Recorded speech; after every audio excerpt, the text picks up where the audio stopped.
Topic 1 test review starting at number 1. Okay, on your review, I know it's drawn a little different than what we're used to. Okay, on the test, it looks a little similar to what we're used to. Okay, so here, AB is 62, and then it tells us AC is 3x minus 4, and BC is x minus 2. How can I set up an equation to solve for what x is?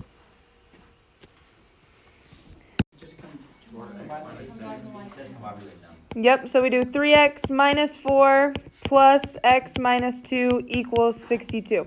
Okay, I took the two small ones, added together to equal the whole thing, which is 62. And then you guys said combine like terms, so we have 4x minus 6 equals 62. What's next? Add 6, good. So we have 4x equals 68. Divide by 4, x equals 17. Okay. In this case, that is the answer, but what if it asks you to find what AC is? I would plug it in, right? So we'd get 3 times 17 minus 4. What's 3 times 17? 51 minus 4? 47. Okay, so be careful what the question is specifically asking for. Okay, because it's not always just going to be X. It might ask you for something else. Okay, questions on that one? All right, this next one, similar, just with angles. I told you the whole thing is what? That whole thing is 180 degrees. So what's an equation I can set up knowing that? What do I do with those two? Combine them, add them together. So I have 5y plus 3 plus 2y minus 5 equals what? 180. Yep. And then I heard combine like terms, 7y minus 2 equals 180. What's next? Add 2. So we have 7y equals 182. Last step. Divide by 7, y equals 26. Okay. And again, what if it asks to find EFG? We'd plug it in, right? Number 2, if it says draw a picture, what should you probably do? Draw a picture. Okay. What does collinear mean? Points are on the same line. I know it didn't tell you, but always assume it's going to be in alphabetical order. A, B, C. Okay, so here it told me AB is 7. So I can write 7. BC is 11. It wants to know the length of AC. How do I find that? Combine them, right? 7 plus 11 is 18. Okay, and then you're done. It may ask, like if this is 13, how would I find what BC is? I would subtract, right? 13 minus 7. Yep, questions on number 2? Okay, so making sure you draw the picture along with it. Okay, number 3 and 4. I will give you these. Okay, but quick review, midpoint. Are we adding or are we subtracting? Adding. So we do x1 plus x2 divided by 2. And then y1 plus y2 divided by 2. Yep. So remember this one we're adding. Distance formula, are we adding or subtracting? Subtracting, and make sure you have the square root the whole time. Okay. So then we have x1 minus x2. What's after that? Squared plus y1 minus y2 squared. Okay, and then this is subtracting. Okay, questions on those formulas before we apply them? Okay, number 5, you're using these two coordinates to find the midpoint and the distance.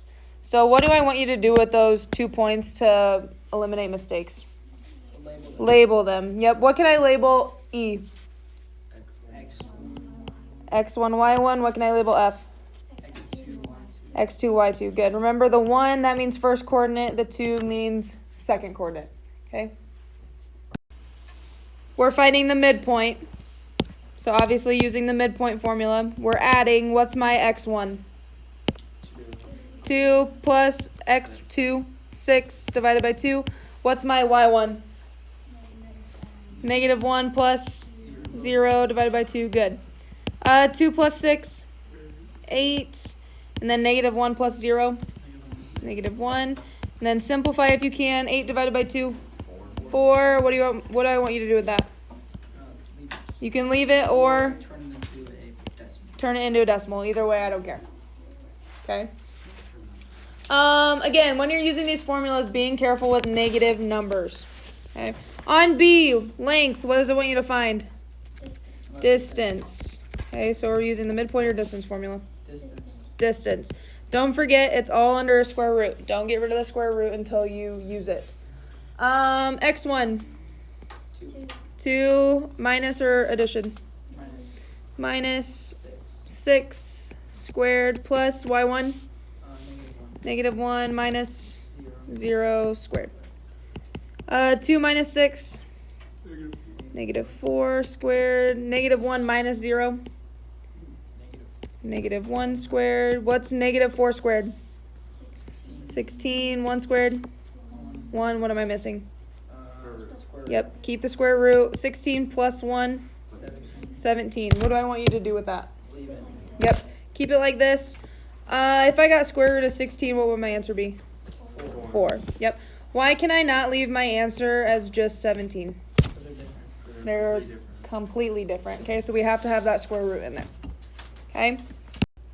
Okay, number 6, A, B, and C are dealing with patterns. Okay? 2 things I want to see. I want to see what pattern you're using, so what pattern you found, and then I want to see your next 2 answers.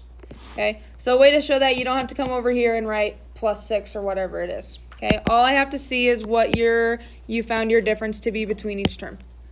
Okay, so starting at 5 to 11, what's happening? 6. Add 6, 11 to 18. 7, 18 to 26. 8. So when I found this +6, can I assume everything else is +6? No. Okay, so make sure you're checking all of those. What am I adding my next number? 9 to get 35, and then 10 to get 45. Okay, that's all I need to see on that problem right there. Okay, you don't have to come over here and explain what your pattern is. This is explanation enough. Okay, on B, I know it's not numbers, but did you still find a pattern? What's happening? +2 like letters. +2 with letters. Okay, so it's skipping a letter every time. So what did you get for your blank here? L and N. Yep, so A, B, C, D, all of that, skipping letters in between. Okay? All right, let's look at C. This one says correct the mistake. What mistake did you find? She didn't add the bottom, like the bottom. Yep, she needed a dot there. You saw a pattern that looked like this every time, so we needed to add that extra dot there. On the test, it's going to give you a bar graph. Do we all know what a bar graph looks like? It's a bar graph, and then it has different values of bars in the picture. Okay, and then it has values here. I'm just going to label this 1, 2, and 3. So what is the value of this bar right here?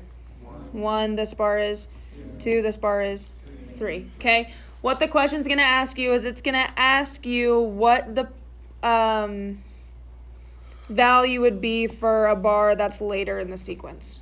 Does that make sense? So it's going to skip a couple in between, and it's going to ask you what this value is here. Okay, do we all know our months? Yes. January, February, March, April, May, all those, the order? Okay, that's going to help you. Okay. Number 7 is when we're getting to converse, inverse, and contrapositive. Okay, so I give you this sentence here. You're using this sentence to rewrite the converse, to rewrite the inverse, to rewrite the contrapositive. You're always going to go back to that sentence. Okay, let's review. What does converse mean? Flip, which means what? Are we changing any words?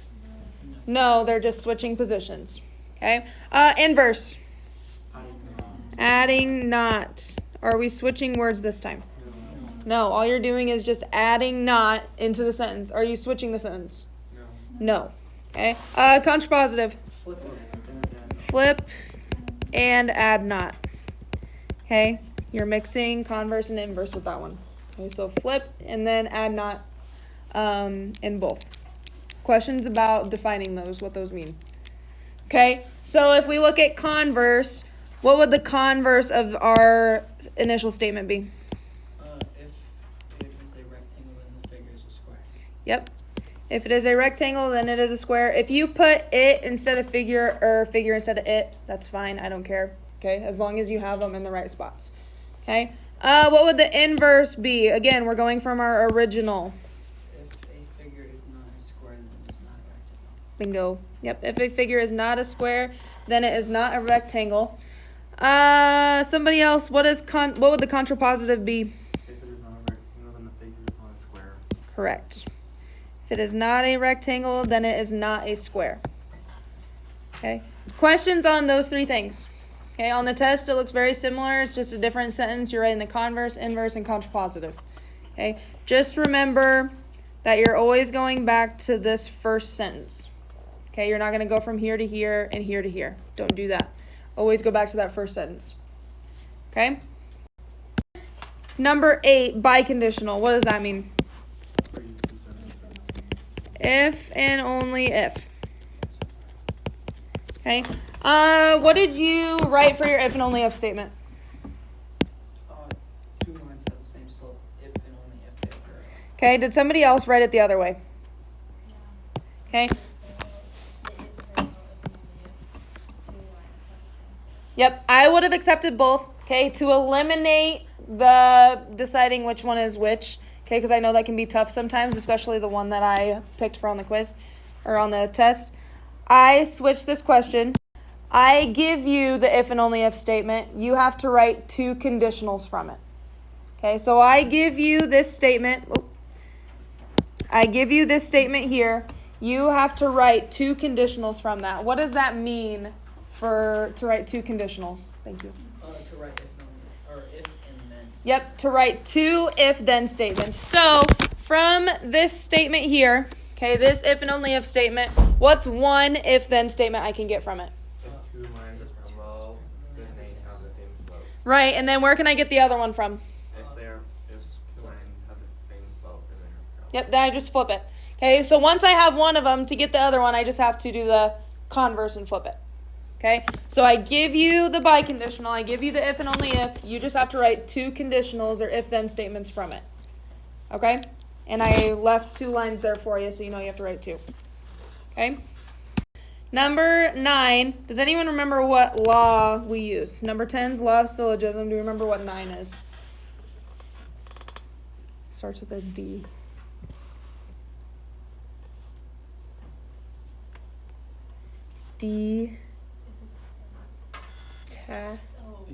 Detachment. Law of detachment. Yep. So what law of detachment means is you're getting the answer from the statement.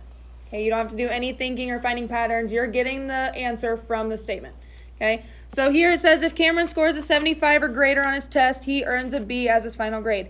Cameron scores an 81 on his test. What can you conclude about his final grade? He scored a B. He got a B for his final grade. Okay, so that's all you would have to say. What if he got a 74? No, false. He did not get a B. Yep. So even if it is false, don't just put false. Explain what he actually did or did not get. Okay? Questions on law of detachment. Okay, this last one here, law of syllogism. What does that mean? What are we dealing with? They're going to say the same thing. Right, how many if-then statements are we dealing with? We're dealing with 2. We want to turn it into 1. Okay, so we're looking for similarities between the 2. So the first one says, if a baby has a fever, then the baby is sick. If a baby is sick, then the baby must be brought to the hospital. What do they have in common? The baby is sick. Okay, so what would my new if-then statement be? If a baby has a fever, then the baby must be brought to the hospital. Yep. If a baby has a fever, then the baby must be brought to the hospital. Now, you cannot just leave your answer like this, where you cross it out and leave it. I want you to rewrite that answer. Okay? Because not all of them are going to be as cut and dry as that one was, where it took out the 2 ones in the middle. Okay? Also, if this said if instead, and this said then, what's your if? This goes first, and then this part. Okay? Questions on the back side. 1 to 5 on the back.